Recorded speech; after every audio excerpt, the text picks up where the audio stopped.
우리가 열왕기는 왕들의 이야기라고 보면 되는데, 이 열왕기에는 좀 특이한 게 있어요. 열왕기에 보면 우리가 잘 알고 있는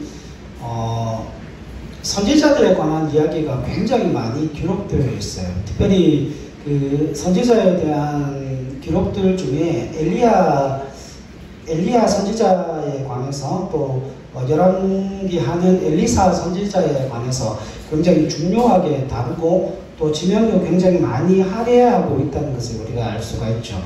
그 왕들의 이야기인데 마치 선지자 엘리야와 엘리사의 이야기처럼 그렇게 많은 지면이 그 선지자에게 할애되어 있는 것은 분명한 의도가 있어요. 하나님이 그 하나님의 백성들을 왕을 통하여 다스리기도 하지만 그 왕에게 조언을 하고 그 왕을 움직이게 하는 그 사람은 누군 거죠? 선지자가 되어지는 거죠. 그래서 그 선지자를 통하여서 이스라엘 백성들을 이끌어 인도하는 하나님의 모습을 발견할 수 있습니다. 특별히 열왕기는 이렇게 생각을 하시면 돼요. 번영으로 시작을 했다가 어떻게 끝나죠? 멸망으로 끝나는 역사라는 사실을 보게 됩니다. 여러분, 다윗이 세운 광대한 나라에 솔로몬이 왕위를 계승하였고 예루살렘 성전을 건축하고 역사상 최고의 영광을 누리는 때가 열왕기 때였어요. 근데 끝내는 성전이 회파되고 나라가 멸망하고 백성들이 포로로 잡혀가는 장면으로 끝이 나게 됩니다. 북왕국 이스라엘은 북왕국이나 남왕국이나 모두 19명이라고 생각을 하시면 되는데, 북왕국의 19명의 왕은 모두가 악한 왕이라고 성경은 기록하고 있고, 남유다의 20명의 왕 중에 아달랴라고 하는 그 여왕이 있어요. 아달랴라고 하는 여왕이 있는데, 그 아합과 이세벨의 딸입니다. 근데 그 아달랴가 남유다 왕국까지 이제 왕위를 차지하게 되면서 완전히 나라가 초토화될 위기까지 처해져 있지만, 그럼에도 불구하고 하나님께서 그 남유다의 그 백성들을 남은 자로 말미암아 지켜주심으로 하나님의 뜻과 하나님의 계획이 어떻게 이루어져 가는가를 성경이 우리에게 보여주고 있죠. 그래서 이 열왕기는 열왕들의 이야기이기는 하지만 어떻게 나라가 부강하게 되고 또 어떻게 쇠락해 가는지를 보여주는 굉장히 굴곡이 있는 역사라는 사실을 성경을 통해서 발견할 수 있게 됩니다. 특별히 이 열왕기가 기록되어져 있는 목적이 있어요. 열왕기가 기록되어져 있는 목적이 있는데, 여러분 이번에 한번 보시죠. 이번에 3번에 보면 바벨론의 포로로 끌려간 자들이 있습니다. 그러니까 디아스포라라고 그래가지고 흩어져 있는 공동체라 그래가지고 세 가지의 디아스포라가 나타나는데, 팔레스타인에 남아있는 사람들이 있었어요.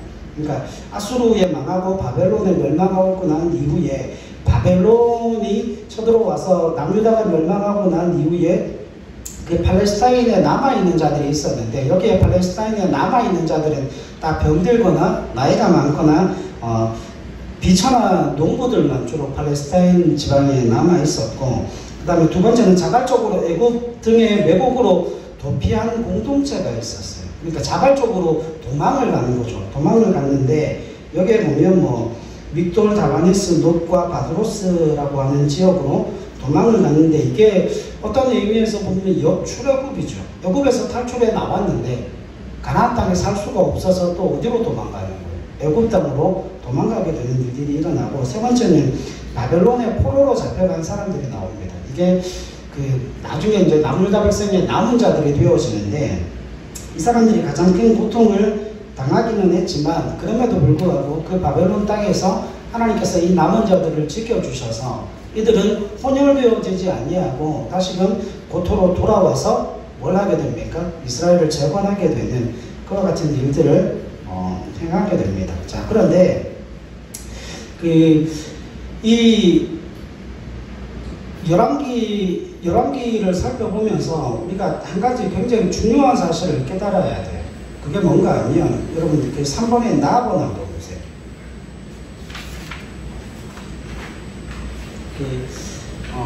바벨론의 포로로 끌려간 자들 읽고 난 다음에 그 나아본에 보면 이렇게 제가 써놨죠. 끝을 볼 수 없는 거대한 제국, 솔로몬의 부와는 비교도 안 되는 엄청난 부, 세계 최강의 군사력, 거대한 신전과 신상을 목도하면서 이들은 바벨론의 신들이 누구보다 강해요. 여호와보다 전능한 것으로 보였기 때문에 갈등할 수밖에 없었습니다. 여러분 저 한번 보세요. 여러분 그 시대에 나라와 나라의 전쟁은 그냥 단순히 한 이스라엘과 바벨론의 전쟁이 아니에요. 신들의 전쟁이에요. 그러니까 바벨론이 섬기는 그 마르둑이라고 하는 그 신이 더 강한지 아니면 이스라엘 백성들이 섬기는 여호와가 더 강한지 신들의 전쟁이라고 하는 게 그 한 나라가 한 나라를 전쟁에서 이기면 누가 이긴 거예요? 그 나라가 섬기는 신이 이긴 거예요.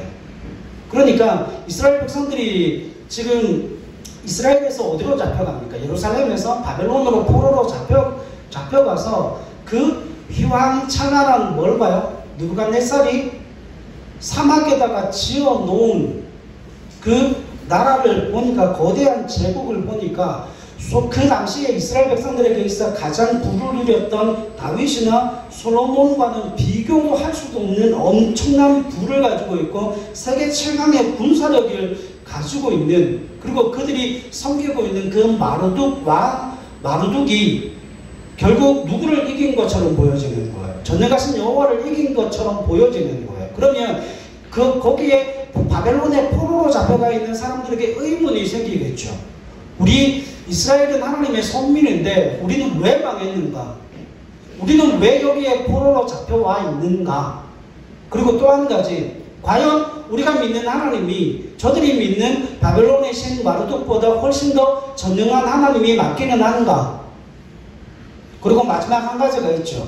과연 우리에게 뭐가 있는가? 미래가 있는가? 그 질문에 답하기 위해서 뭐가 기록되어졌어요? 열왕기가 기록되어졌어요. 그러니까 열왕기는 이런 겁니다. 쉽게 예를 들면 열왕기는 이런 거예요. 우리가 왜 번성했던 그 이스라엘이 어떻게 멸망해서 북이스라엘은 아수르에 망하고 남유다는 바벨론의 포로로 잡혀서 멸망을 당할 수밖에 없었나? 왜 우리는 이 바벨론 강변에서 눈물을 흘리며 애가를 불러야 하는가? 과연 우리는 왜 망했는가? 과연 하나님은 마르둑보다 강한 전능하신 하나님이 맞기는 한가? 과연 우리의 앞날은 어떻게 될 것이며 이곳에서 태어나고 자란 우리의 후손들은 다시금 고향으로 돌아갈 수 있을 것인가? 과연 우리의 미래는 어떻게 되어질 것인가? 과연 하나님께서 다윗에게 약속하셨고 솔로몬을 통해 이어오셨던 하나님께서 약속하셨던 그 하나님의 약속이 우리에게 유효한가? 왜냐하면 다윗에게 뭐라고 약속하셨죠? 다윗의 왕위가 끊어지지 않게 할 것이라고 하나님이 말씀하셨는데 나라가 망했잖아요. 그러면 과연 하나님께서 그 다윗에게 주셨던 그 약속이 유효한가? 그 질문에 답하기 위해서 뭐가 기록되어져 있다고요? 열왕기가 기록되어져 있습니다.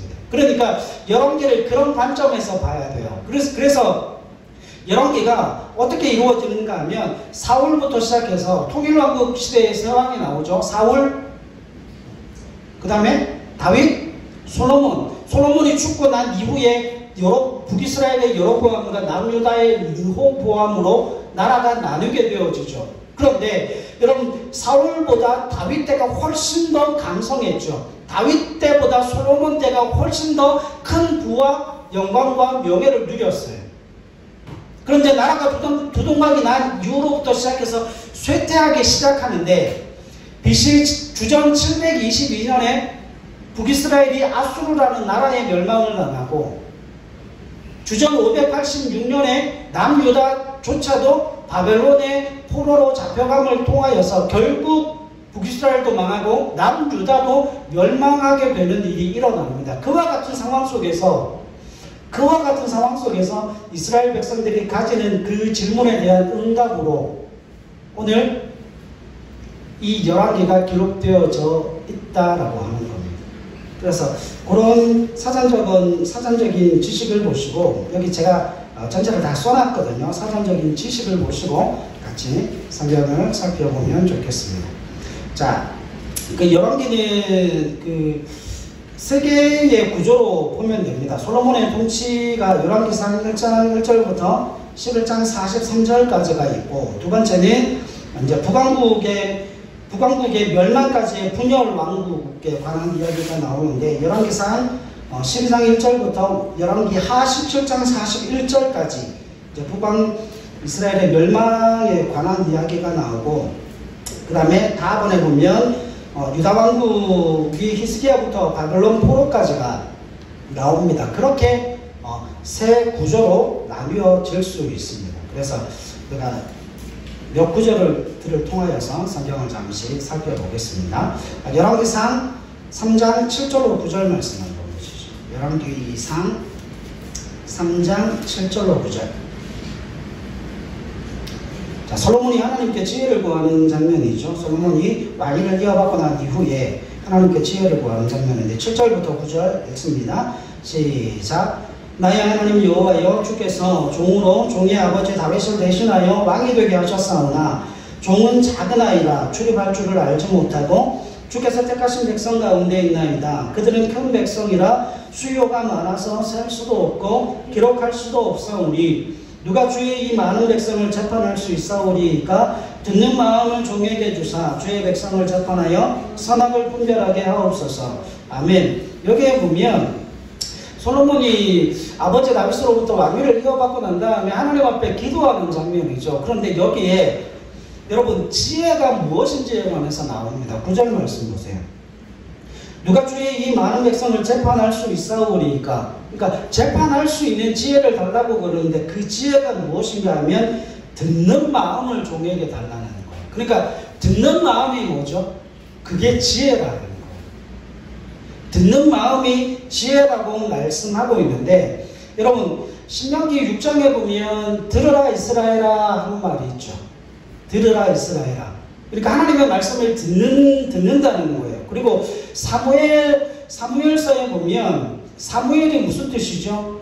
샤마, 듣다라는 뜻이에요. 그러니까 듣는 자에게 무엇이 주어진다고요? 하나님의 지혜가 주어진다라고 이야기를 하고 있죠. 그러니까 이 솔로몬에게 주어진 그 지혜는 어떤 지혜인가 하면 하나님의 말씀을 들을 수 있는 지혜예요. 그리고 백성의 소리를 들을 수 있는 그 지혜가 주어져 있음을 성경에 말씀하고 있습니다. 자, 열왕기상 4장 21절, 25절 같이 보겠습니다. 열왕기상 4장 21절, 25절. 시작. 솔로몬이 그 강에서부터 블레셋 사람의 땅에 이르기까지와 애굽 지경에 미치기까지의 모든 나라를 다스림으로 솔로몬이 사는 동안에 그 나라들이 조공을 바쳐 섬겼더라. 25절. 솔로몬이 사는 동안에 유다와 이스라엘이 단에서부터 브엘세바에 이르기까지 각기 포도나무 아래와 무화과 나무 아래에서 평안히 살았더라. 아멘. 여러분, 포도나무 아래와 무화과 나무 아래에서 평안히 살았다는 건 뭐죠? 포도나무는 풍성함을 의미해요. 무화과 나무는 정치적으로 안정되어져 있다는 거예요. 그러니까 그 공평하게 재판이 이루어지고 많은 사람들이 공평하게 법이 허용되어지는 그 범위 안에서 사람들이 평안과 안정을 누렸다라고 하는 의미를 가지고 있습니다. 그러니까 솔로몬의 통치 때에 태평성대를 이루었다라고 성경은 말씀하고 있죠. 6장 38절로 가겠습니다. 6장 38절. 같이 읽어요. 시작. 11째에 불월 곧 8째 달에 그 설계와 식경대로 성전 건축이 다 끝났으니 솔로몬이 7년 동안 성전을 건축하였더라. 자, 솔로몬 성전이 어떻게 되죠? 완공이 되어지게 되죠. 자, 여러분 자, 한번 보세요. 요 성전의 역사가 있죠. 최초에는 모세의 성막이 있고, 그 다음에 두 번째는 뭐가 있죠? 모세의 성막, 그 다음에 다윗의 장막이 있죠. 그 다음에 솔로몬 성전이 있고, 그 다음에 그 솔로몬 성전이 회파되고 난 이후에 포로 귀환 공동체가 성전을 건축하죠. 그걸 스룹바벨 성전이라고 이야기를 해요. 그리고 예수님 당시에 성전이 있었어요? 없었어요? 예수님 당시에 있었던 그 성전은 헤롯 대성전입니다. 헤롯 왕이 이스라엘 백성들의 그 유대인들의 마음을 얻고자 어마어마한 공사로 46년 동안 공사를 함으로 말미암아 거대한 성전을 짓죠. 그게 헤롯 성전이에요. 그래서 그 성전의 역사가 그렇게 되어지게 됩니다. 열왕기상 8장 23절 보겠습니다. 8장 23절입니다. 자, 이게 이제 성전을 봉헌하고 난 이후에 솔로몬이 기도하는 장면이에요. 같이 읽습니다. 시작. 이르되 이스라엘의 하나님 여호와여, 위로 하늘과 아래로 땅에 주와 같은 신이 없나이다. 주께서는 온 마음으로 주의 앞에서 행하는 종들에게 언약을 지키시고 은혜를 베푸시나이다. 아멘. 여러분, 솔로몬 성전을 봉헌하고 난 이후에 하나님께 기도하는데 솔로몬이 뭐라고 기도하는가 하면 하나님을 어떤 하나님이라고 부르세요? 언약의 하나님이라고 불러요. 그러니까 주께서는 온 마음으로 주의 앞에서 행하는 종들에게 언약을 지키시고 언약을 베푸시는 하나님이시라는 거예요. 그러니까 여러분, 하나님의 백성들은 뭘 가져야 되는 거예요? 하나님의 백성들은 약속을 가져야 됩니다. 그리고 그 약속을 가지고 뭐 하는 거예요? 전심으로 하나님을 향하면 하나님이 그 약속하신 대로 이루시고 성취해 주신다는 거예요. 나중에 우리가 살펴보겠지만 역대하 16장 9절에 보면 여호와의 눈은 온 땅을 감찰하사 전심으로 자기에게 향하는 자들을 위하여 능력을 베푸시나니라는 말씀이 있어요. 이게 아사 왕 때 하나님께서 말씀하신 장면인데, 이건 그 역대하 16장 9절은 부정적으로 사용됐어요.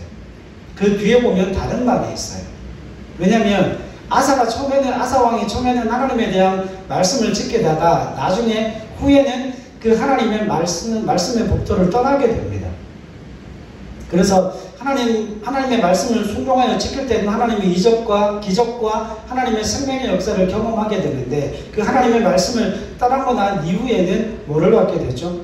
하나님으로부터 책망을 받게 되는 그런 일들이 일어나게 됩니다. 그래서 언제나 전심으로 자기에게 향하는 자들을 위하여 능력을 베푸신다 말씀하셨거든요. 그러니까 하나님의 백성들은 언약을 가져야 되고 약속을 가져야 되고, 쉽게 이야기하면 말씀을 가져야 되고, 그리고 그 말씀에 대한 뭐를 가져야 된다고요? 전심으로 그 말씀에 대한 믿음과 확신을 가지고 하나님 앞에 나아가야 한다고 말씀하고 있습니다. 자, 11장 3절로 5절 말씀 주십시오. 11장 3절로 5절 말씀이요. 기가 막힌 이야기가 나오죠. 왕은 후궁이 몇 명요? 700명이요. 첩이 300명이라 그의 여인들이 왕의 마음을 돌아서게 하였더라. 솔로몬의 나이가 많을 때에 그의 여인들이 그의 마음을 돌려 다른 신들을 따르게 하였으므로 왕의 마음이 그의 아버지 다윗의 마음과 같지 아니하여 그의 하나님 여호와 앞에 온전하지 못하였으니 이는 시돈 사람의 여신 아스바롯을 따르고 암몬 사람의 가증한 밀곰을 따릅니다. 그럼 후궁이 몇 명요? 700명. 그 다음에 300명이 뭐가 있었다고요? 첩이 있었다고. 여러분, 근데 이건 좀 이해해야 되는 부분들이 있어요. 여러분, 후궁이 700명이었다라고 하는 건, 이거는 이 솔로몬이 주위에 있는 많은 나라와 민족들과 정략 결혼을 했다는 이야기예요. 그 다음에 첩이 몇 명요? 300명이라고 하는 건, 여러분, 뭐 조선시대나 고려시대나 호족 제도가 있었잖아요. 그 호족들의 딸을 어떻게 한 거예요? 자신의 첩으로 삼는 거예요. 그러면 이것도 결국은 정략결혼이 되어지는 거죠. 그래서 그러니까 일종의 볼모로 잡아 놓은 거죠. 자신에게 반역하지 못하도록. 근데 신명기 왕의 규례에 보면 정확하게 3가지를 하지 말라고 그랬거든요.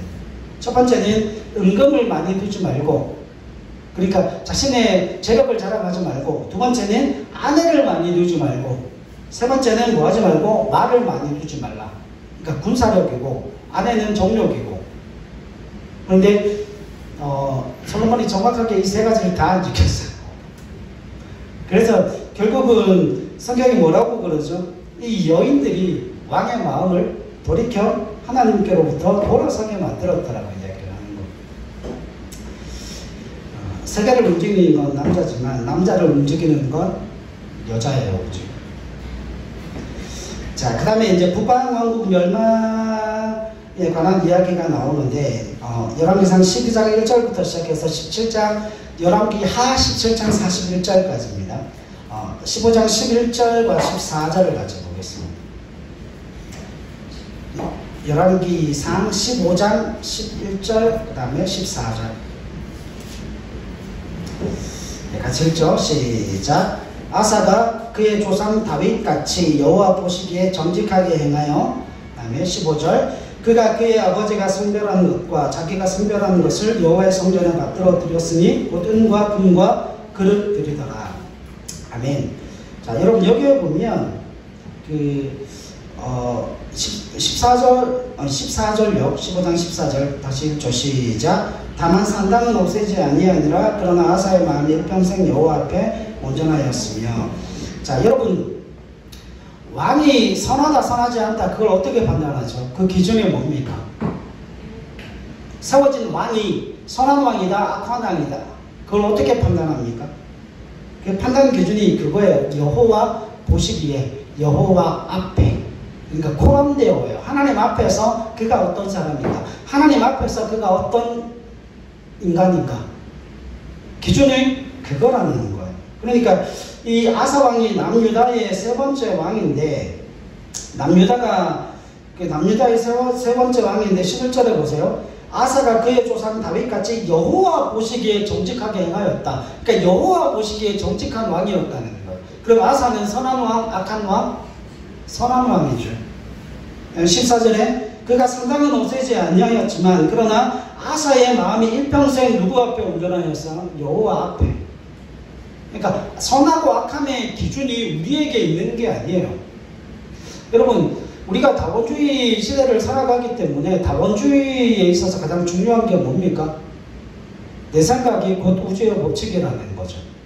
그러니까 절대적인 기준이 없어요. 절대적인 기준이 없으니까 그때는 맞고 지금은 틀려요. 그죠? 근데 하나님의 기준은요, 그때 틀린 게 지금도 틀려요. 그때 맞는 게 지금도 맞는 거예요. 왜? 하나님의 기준은 절대적인 기준이기 때문에. 그러니까 그 절대적인 기준이 세워져 있나 세워져 있지 않는가에 따라서 삶의 방향은 전혀 달라지는 거예요. 16장 30절로 31절 말씀을 보겠습니다. 16장 30절로 31절. 시작. 오므리의 아들 아합이 그의 이전의 모든 사람보다 여호와 보시기에 악을 더욱 행하여 느밧의 아들 여로보암의 죄를 따라 행하는 것을 오히려 가볍게 여기며 시돈 사람의 왕 에발의 딸 이세벨을 아내로 삼고 가서 바알을 섬겨 예배하고. 아멘. 여러분 여기에 보면 아합이라고 하는 사람이 나오는데, 여러분 이 아합이라고 하는 왕이 북이스라엘에서 가장 뭐하는 왕이에요? 악한 왕이에요. 그런데 좀 보세요. 이 아합이라고 하는 왕 때에 이스라엘이 영토를 확장했을 뿐만 아니라 굉장히 부와 명예를 누렸어요. 북이스라엘이. 그리고 특히나 여로보암 2세라고 하는 그 왕은 어떤 의미에서 보면 이스라엘에 있어서 솔로몬보다 더 넓은 땅을 점령하고 다윗보다 더 훨씬 더 넓은 땅을 점령하고 부국간병을 이룬 그런 왕인데 하나님 보시기에 악하다는 거예요. 여러분 뭐 돈도 많이 벌었고 경제력도 빵빵하고 그 다음에 뭐 정치력도 권력도 굉장히 세고 자기가 할 수 있는 모든 것을 다 할 수 있었음에도 불구하고 여기에 보면 이 아합이 누구 보시기에 악하였다고요? 여호와 보시기에 악하였다라고 이야기를 합니다. 악한 왕이에요. 왜냐하면 이 아합이 누구랑 결혼하죠? 페니케아의 공주인 이세벨과 결혼을 하게 되죠. 근데 이세벨이 있었던 그 페니케아라고 하는 그 두로와 시돈 지방이 해상무역으로 굉장히 유명한 곳이거든요. 그러니까 부와 명예가 거의 뭐 폭포수처럼 쏟아져 들어왔던 그 도시였어요. 그런데 그 도시에 공주와 결혼을 하게 되니까 당연히 북이스라엘도 어떤 일들이 일어납니까? 부국 강병을 이루게 되는 그와 같은 일들이 일어난다는 거예요. 그런데 그들이 그 부국 강병 속에서 누구를 버립니까? 하나님을 버리는 거죠. 하나님을 버리고 우상을 섬기게 되는 그와 같은 일이 일어납니다. 그러나 그럼에도 불구하고 그 모든 부국 강병을 이루었지만 하나님이 보시기에 악한 왕이라고 하는 거예요. 자, 열왕기하 2장으로 가보겠습니다.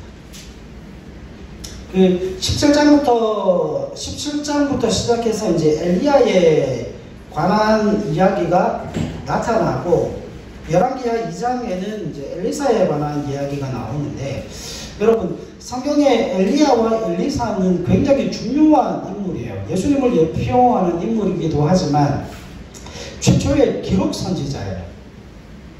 그러니까 말씀을 기록하고 그들이 행했던 그 모든 일들이 기록되어져 있는 선지자라고 하는 거예요.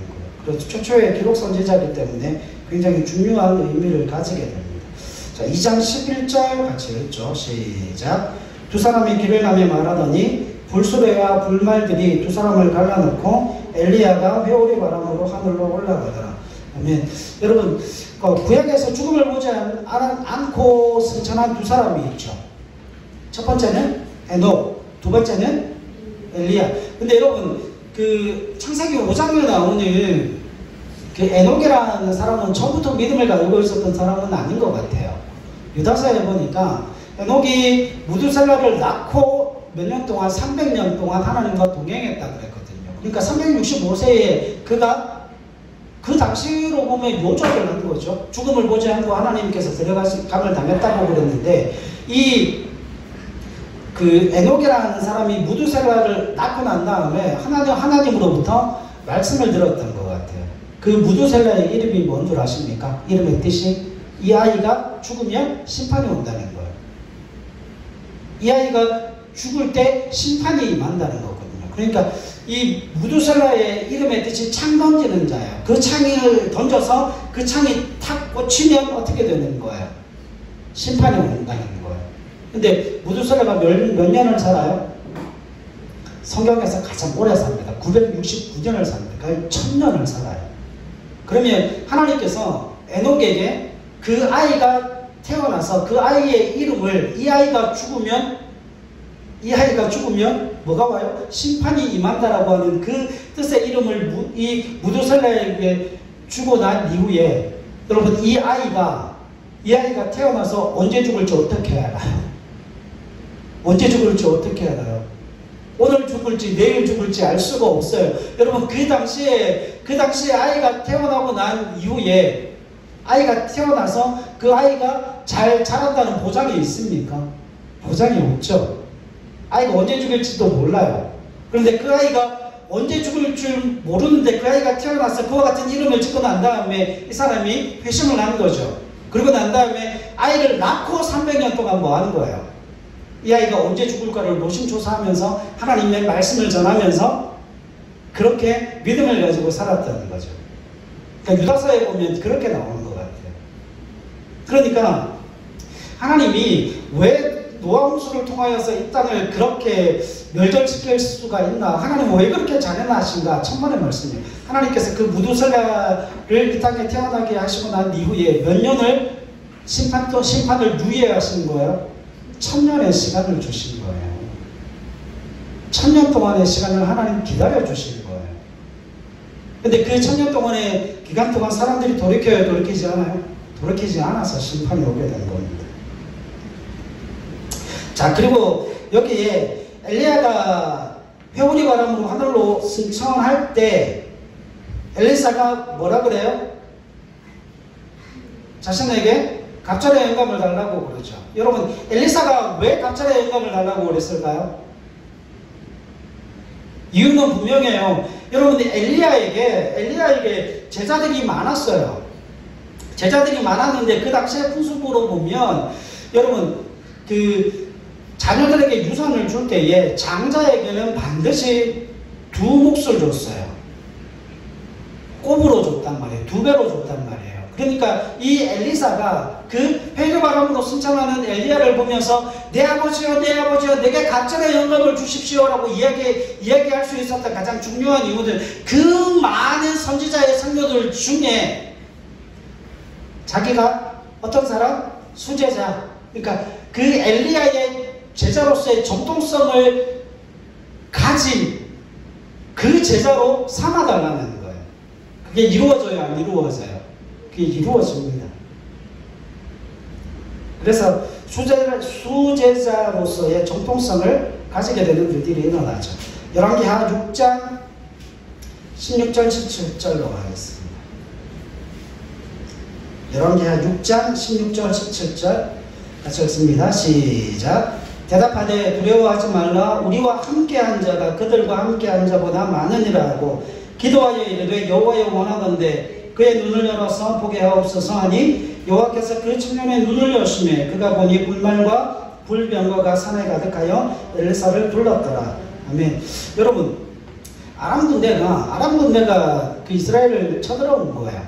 그런데 여러분, 희한한 게 군대가 쳐들어왔는데 그 엘리사가 그 베나닷 왕과 신하들이 밀실에서 한 내용들을 베나닷이 그 밀실에서 회의를 한 내용들을 엘리사가 다 아는 거예요. 그래서 적들이 쳐들어오면 엘리사가 저기 가서 매복하고 있다가 공격해라. 그럼 이기는 거예요. 그러니까 누구를 죽여야 되죠? 이스라엘을 공격하기 전에 누구를 먼저 죽여야 되는 거예요? 엘리사를 먼저 죽여야 되는 거예요. 그래서 엘리사가 있는 그 도단이라고 하는 땅이 분지거든요. 그 도단이라고 하는 지역을 베나닷의 군사가, 아람의 군사가 다 둘러치고 완전히 포위를 하는 거예요. 그러니까 그 엘리사의 종이 그걸 보고 큰일 났습니다. 우리가 포위를 당했습니다. 아람 군대로부터 포위를 당했습니다. 이거 어떻게 할까요? 그러니까 엘리사가 걱정하지 마라. 저들과 함께하는 군사보다 우리와 함께하는 군사가 훨씬 더 많다. 그러면서 뭘 보여주는 거죠? 눈을 열어서 불말과 불병거가 산에 가득하여 엘리사가 둘러서 있는 모습을 보게 되는 거죠. 눈이 열리면 하나님의 은혜의 문이 열려지게 됩니다. 눈이 열려지면 은혜가 있기를 소망합니다. 자, 왕하 10장 29절로 30절 보겠습니다. 열왕기하 10장 29절로 30절 같이 읽습니다. 시작. 이스라엘에게 범죄하게 한 느밧의 아들 여로보암의 죄 곧 베델과 단에 있는 금송아지를 섬기는 죄에서는 떠나지 아니하였더라. 여호와께서 예후에게 이르시되 내가 나보기에 정직한 일을 행하되 잘 행하여 내 마음에 있는 대로 아합 집에 다 행하였은즉 내 자손이 이스라엘 왕위를 이어 4대를 지내리라 하시니라. 아멘. 여러분, 북이스라엘의 가장 악한 왕인 이 아합이 뭘 섬기고 있어요? 우상을 섬기고 있죠. 그 우상을 섬기고 있는데 그 아합이 섬기는 우상을 어떻게 하려고요? 그 아합을 죽이기 위해서 하나님께서 예후라고 하는 사람을 들어 사용하십니다. 그래서 이 예후가 아합을 쳐 죽이고 난 이후에 북이스라엘의 왕이 되죠. 자, 그런데 여러분, 이 예후가 29절 말씀 보세요. 이스라엘에게 범죄하게 한 느밧의 아들 여로보암의 죄 곧 베델과 단에 있는 금송아지를 섬기는 죄에서는 떠나지 아니하였더라. 여러분, 바알을 섬기는 그 아합이라는 왕을 죽이기 위해서 예후라는 사람을 하나님 들어 사용하셨는데 이 예후가 그 단과 베델에 있는, 그러니까 북이스라엘의 가장 북쪽에 있는 지역이 단이라는 지역이고 북이스라엘의 가장 남쪽에 있는 지역이 베델이라고 하는 곳이에요. 그러니까 단과 베델에 금송아지 우상이 있는데 이 금송아지 우상을 뭐하지 아니하였어요? 제거하지를 않은 거예요. 여러분, 예후가 왜 그 단과 베델에 있는 금송아지를 제거하지 않았을까요? 자신의 정치적인 목적 때문에 그래요. 여러분, 이스라엘 백성들은 1년에 3차씩 어디로 가야 됩니까? 예루살렘으로 가서 제사를 드려야 되잖아요. 하나님께서 너희는 1년에 3차 내게 와서 제사 드리라. 그렇죠? 6월절, 7.7절, 장막절 와서 예배를 드려야 되는 거예요. 그런데 여러분, 예후가 북이스라엘의 왕이 되고 나니까 어떤 일이 일어나요? 예후가 북이스라엘의 왕이 되니까 단과 베델에 있는 그 금송아지 우상을 제하여 버리면 그 북이스라엘에 있는 모든 남자들이 다 1년에 3번씩 어디로 내려가야 돼요? 남유다로 내려가서 예루살렘에서 하나님 앞에 제사를 드려야 되니까 그게 싫은 거예요. 그게 너무 싫은 거예요. 왜냐하면 그 북이스라엘의 권력을 자신이 차지를 했는데 그 남자들이 1년에 3번씩 내려가서 그곳에서 예배를 드리게 되고 제사를 드리고 다시 올라오게 되면 정치적으로 굉장히 큰 타격을 입을까 하여서 뭐 하는 거예요? 단과 베델의 금송아지를 제거하지 않고 그대로 내버려 두는 거예요. 결국 뭘 하는 거죠? 자신의 권력을 유지하기 위해서 우상을 제거하지 않았다는 거예요. 여러분, 그런데 이게 참 중요해요.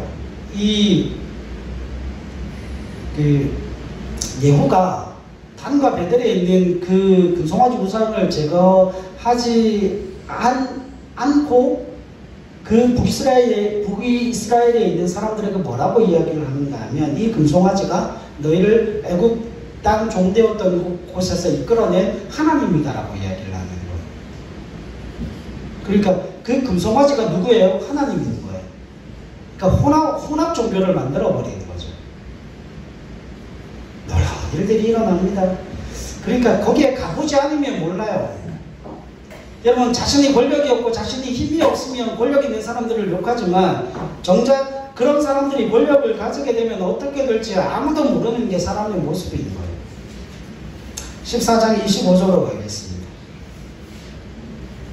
14장 25절, 여기 요나가 등장합니다. 시작.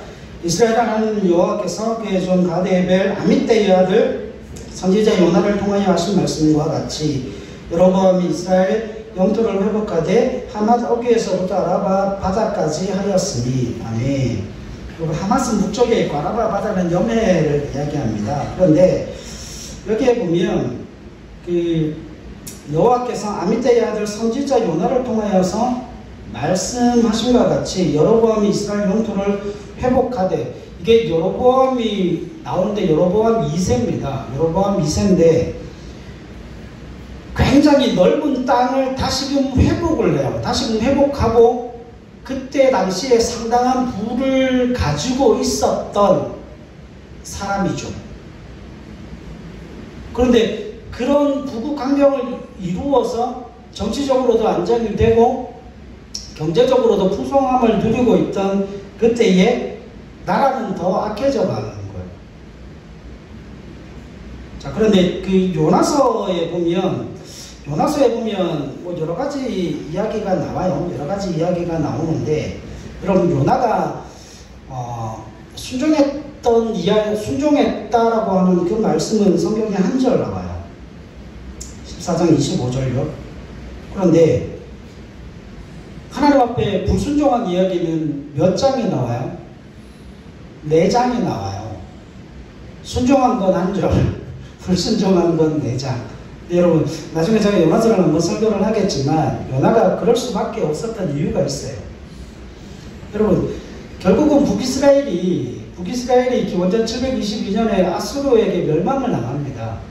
근데 아수르라는 이 족속들이 얼마나 악한 종족인가 하면 이스라엘 백성들을 포로로 잡아갈 때 낚시로 혀를 다 뚫어버려요. 그래서 혀에다가 낚싯바늘을 뚫어가지고 뚫어서 100명을 연결을 시키는 거예요.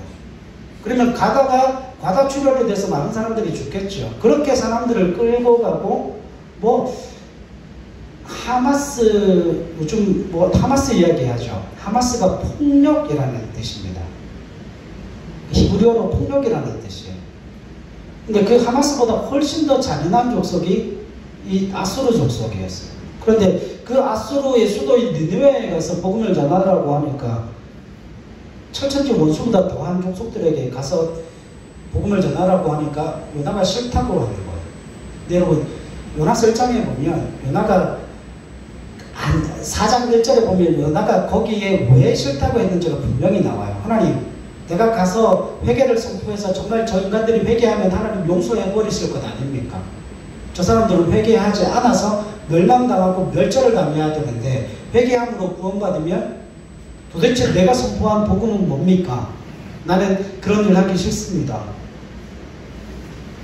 여러분이 그 요나도 할 말이 많은 사람이에요.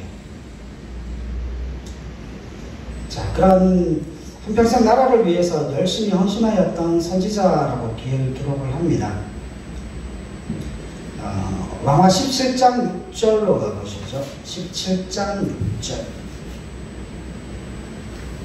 같이 읽습니다. 시작. 호세아 제9년에 아수르 왕이 사마리아를 점령하고 이스라엘 사람을 사로잡아 아수르로 끌어다가 고산 강가에 있는 할라와 하볼과 메대 사람을 여러 고을에 두었더라. 아멘. 여러분 여기 호세아가 북이스라엘의 19대 왕 마지막 왕이에요. 호세아.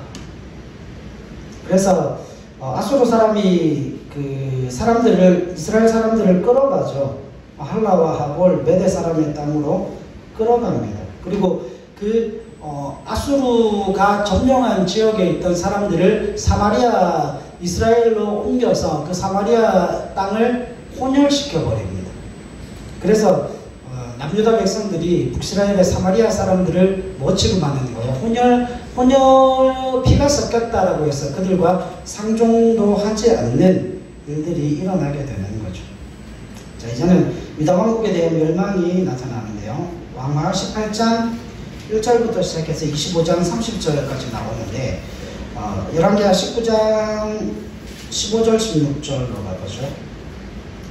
히스기야의 기도가 나옵니다. 19장 15절 16절 시작. 그 앞에서 히스기야가 기도하여 이르되 그룹들 위에 계신 이스라엘의 하나님 여호와여, 주는 천하만국의 홀로 하나님이시라. 주께서 천지를 만드셨나이다. 여호와여, 귀를 기울여 들으소서. 여호와여, 눈을 떠서 보시옵소서. 사내립이 살아계신 하나님을 비방하러 보낸 말을 들으시옵소서. 여러분, 사내립이 쳐들어왔을 때 히스기야가 이제 그 하나님 앞에 기도하는데 히스기야가 이렇게 기도하지 않아요. 하나님, 내가 죽겠습니다. 나를 좀 살려주십시오. 하나님 살려주십시오 라고 기도하지 않습니다. 히스기야가 어떻게 기도해요? 하나님의 이름이 짓밟히지 않도록, 그죠? 하나님의 이름이 짓밟히지 않고 살아계신 하나님이 비방을 당하지 않도록 하나님이 도와주십시오라고 기도합니다. 그러니까 하나님의 영광이 나타나고 하나님의 이름의 거룩함이 손상가지 않게 하기 위해서 기도했을 때 하나님께서 그 기도에 응답하시는 장면이 나오죠. 21장 11절로 12절 가겠습니다. 21장 11절 12절. 남유다에 있어서 가장 악한 왕이 나와요. 므낫세라는 왕이 나오는데 이 므낫세 때문에 남유다가 멸망하게 됩니다. 11절 12절 시작. 유다왕 므낫세가 이 가증한 일과 악을 행함이 그 전에 있던 아모르 사람들의 행위보다 더욱 심하였고 또 그들의 우상으로 유다를 범죄하게 하였도다. 그러므로 이스라엘의 하나님 여호와가 말하노니 내가 이제 예루살렘과 유다의 재앙을 내리리니 듣는 자마다 두 귀가 울리리라. 여러분, 이 므낫세가 어떤 왕인가 하면 자신의 아들의 이름을 우상의 이름인 아몬으로 짓습니다. 아몬이 우상의 이름이에요. 그러니까 그 가나안 땅에 있는 아모리 족속들, 가나안 땅에 있던 대부분의 사람들이 아모리 족속이라고 이야기를 하는데 그 사람들이 그 땅에서 쫓겨나게 된 가장 중요한 이유는 뭔가 하면 그들이 우상 때문에 우상으로 얼룩졌을 뿐만 아니라 그 자신의 장자를 불로 태워 죽이는 그 우상 숭배가 있었어요. 그래서 아이들을 살해하고 죽여서 우상의 제물로 바치는 그와 같은 일들이 있었는데 그와 같은 음행한 일들보다 훨씬 더 악한 일들이 므낫세 왕 때에 일어났다는 거죠. 그래서 더 이상 그 나라가 유지될 수 없을 만큼 어떻게 되는 거예요? 나라가 망가지게 되는 거예요. 23장 27절 가보시죠. 23장 27절. 시작. 여호와께서 이르시되 내가 이스라엘을 물리치는 것 같이 유다도 내 앞에서 물리치며 내가 택한 이 성 예루살렘과 내 이름을 거기에 두리라 한 이 성전을 버리리라 하셨더라. 아멘. 여러분, 이스라엘 백성들에게 있어 가장 큰 충격이 뭔 줄 아십니까? 이스라엘 백성들에게 그런 마음이 있었던 거예요. 하나님은 절대 하나님의 백성들 또 하나님의 집을 버리지 않으신다라고 하는 확고부동한 믿음이 있었습니다. 그런데 그런 확고부동한 그들의 믿음이 완전히 깨지는 거죠. 하나님은 하나님의 집을 뭐 할 수 있다는 걸 버릴 수 있다는 거예요. 무엇 때문에요? 그들의 우상숭배로 말미암아 하나님의 집이 더 이상 하나님의 집으로서의 사명을 감당하지 못하게 될 때 하나님은 그 땅을 떠나버리신다는 거죠. 자, 이제 역대상으로 넘어가겠습니다. 역대기는 포로로 잡혀가 있던 그 공동체가 돌아와서 100년이 지난 후에 이스라엘 백성들에게 주는 메시지예요. 그러니까 예를 들면 이런 거예요. 이스라엘 그 포로로 귀환해 온 공동체에게 과연 우리는 누구인가? 우리의 뿌리는 어디에 있는가? 나는 누구이며 우리 민족은 어떤 민족이고 앞으로 우리 민족은 어떻게 되어질 것인가? 그러니까 이 역대기에 있어서 가장 중요한 건 이거예요. 이스라엘이 아직도 여호와의 선택한 백성인가? 라고 하는 물음에 대한 답을 주고 있습니다. 언약이 아직도 유효한가? 그래서 역대기에 있어서 가장 공을 들이고 역대기에 있어서 가장 중심이 되는 건 성전 재건이에요. 자, 1장부터 9장까지에 보면 뭐가 나오죠? 족보 이야기가 나와. 이거 읽다가 죽죠. 역대상 1장부터 9장까지 족보 이야기가 나오는데 족보를 읽으면서 죽어요. 그런데 여러분 1장 1절로 4절 보십시오. 아담, 셋, 에노스, 게난, 마할랄렐, 야렛, 에녹, 무두살라, 라멜, 노아, 셈, 함, 야벳은 누구들이라? 조상들이라. 왜 아담부터 시작하죠? 아담부터 시작하는 가장 중요한 이유는 그겁니다. 정체성에 관한 문제를 이야기하고 싶어서 그래요. 우리 민족의 뿌리와 정체성이 어디에 있는가를 말하고 싶은 거죠. 여러분, 이 유대인들이 족보에 대해서 다 알면, 여러분, 그러니까 우리 조상 선조들에 대해서 다 알면 그 사람의 뭐만 이야기하면 돼요? 이름만 이야기하면 되죠. 우리 조상 중에 누가 있다, 이성계가 있다. 그러면 이성계라고? 그죠? 조조가 있다 그러면 다 알잖아요. 그죠? 그 내력들을 다 알고 있기 때문에 그 이스라엘의 그 유구한 역사를 뭘로 기록해 놓은 거예요? 그냥 족보로 기록을 해 놓은 거죠. 자, 우리가 잘 아는 말씀 보겠습니다. 4장 9절, 10절 야베스의 기도가 나와요. 야베스는 그의 형제보다 귀중한 자라 그의 어머니가 이름하여 이르되 야베스라 하였으니 이는 내가 수고로이 낳았다 함이더라. 야베스가 이스라엘 하나님께 아뢰어 이르되 주께서 내게 복을 주시려거든 나의 지역을 넓히시고 주의 손으로 나를 도우사 나로 환난을 벗어나 내게 근심이 없게 없어서 하였더니 하나님이 그가 구하는 것을 허락하셨더라. 여러분, 이 야베스라고 하는 그 이름의 뜻이 고통이라는 뜻이에요. 아차부라고 하는 뜻인데 고통의 아들이라고 하는 뜻이죠. 그런데 이 사람의 인생 자체가 뭘 이끌어내는 인생이에요? 반전의 인생이에요. 반전의 인생. 반전의 하나님을 경험하는 저와 여러분들이 되실 수 있기를 바랍니다. 역대상 15장 13절로 가보시죠. 자, 다윗의 이야기가 나오는데 15장 13절. 여러분, 역대상과 역대하는 이제 열왕기, 사무엘 상하, 역대상하를 포함하고 있죠. 포함하고 있는데 역대하에 가면 뭐가 안 나옵니까? 북이스라엘의 이야기가 안 나와요.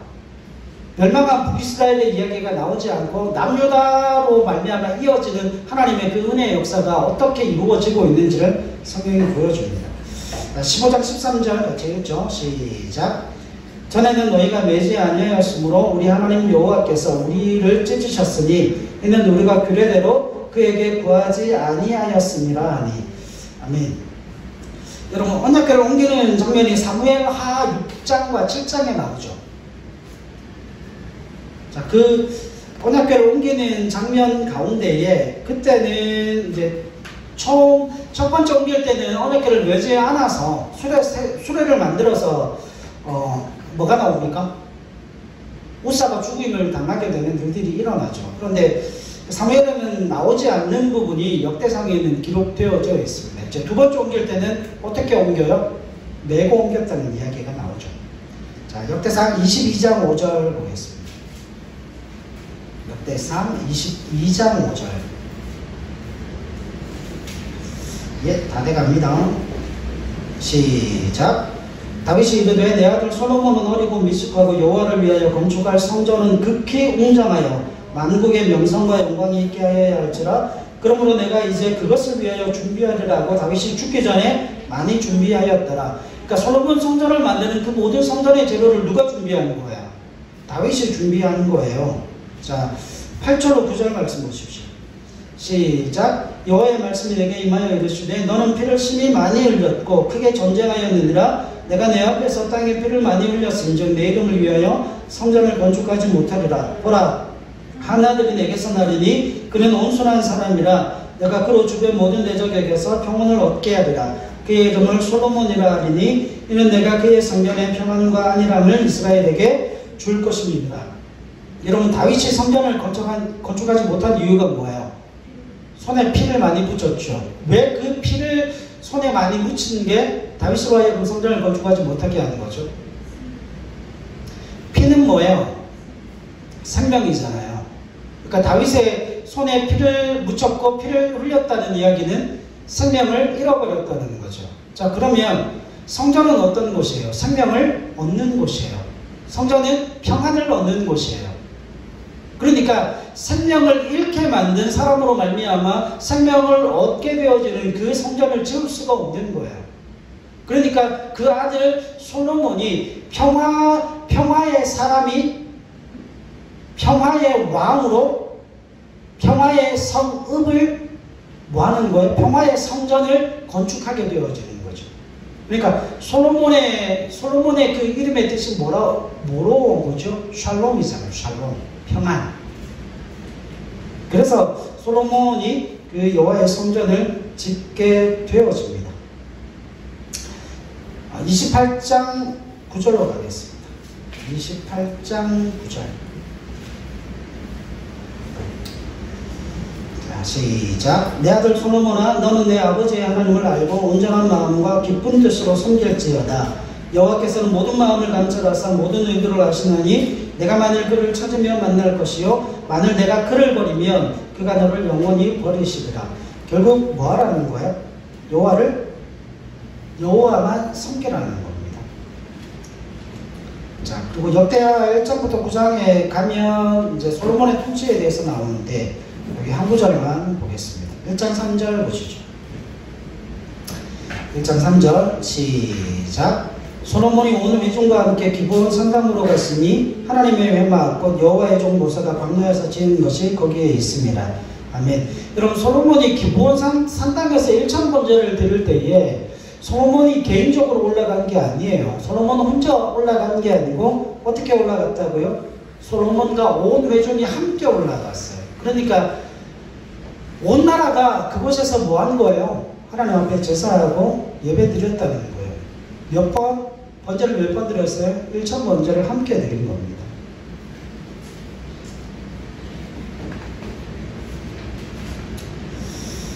자, 이제 그렇게 보시고 나머지는 이제 프린트를 좀 참고를 하시고 한 구절만 더 살펴볼게요. 역대하 36장으로 가보십시오. 마지막 장입니다. 역대하 36장 15절로 16절.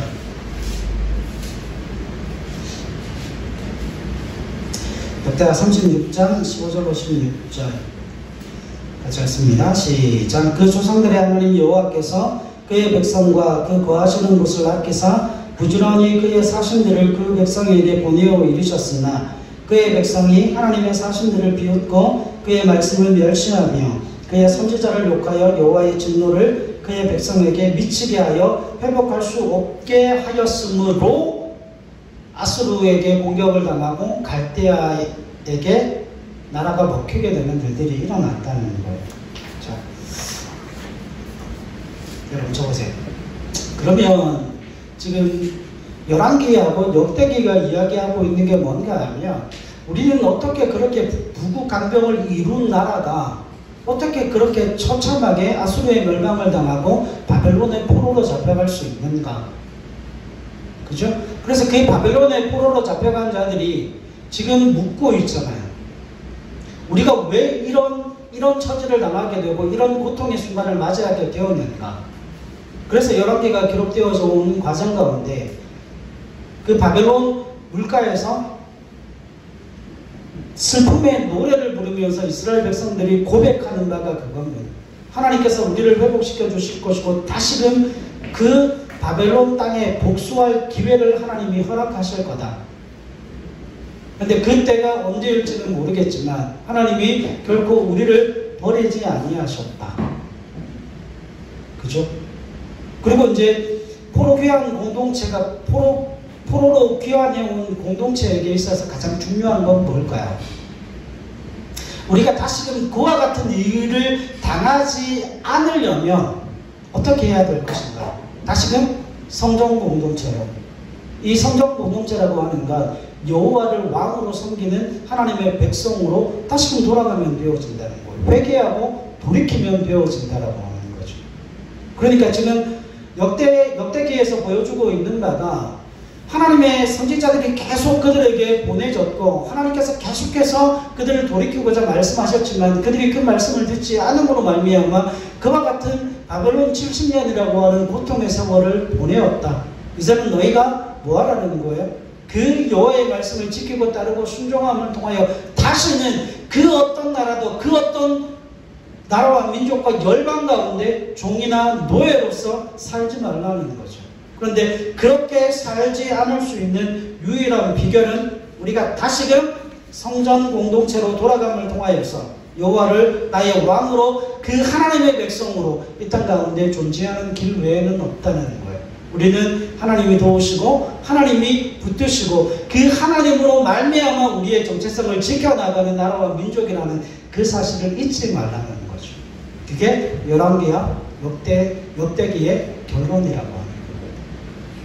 여러분 그 하나님을 저와 여러분들이 하나님으로 나의 하나님으로 이렇게 섬기고 우리의 삶 속에서 하나님 우리의 삶이 하나님으로 회복되며 하나님으로 우리가 다시금 생명을 얻고 회복됨의 역사를 경험하고 다시금 그 하나님의 은혜로 우리의 삶이 채워지는 그 은혜를 누리게 도와주시옵소서. 전심으로 그 하나님을 향하여 사는 우리의 삶이 될 수 있도록 주님 인도하여 주옵소서.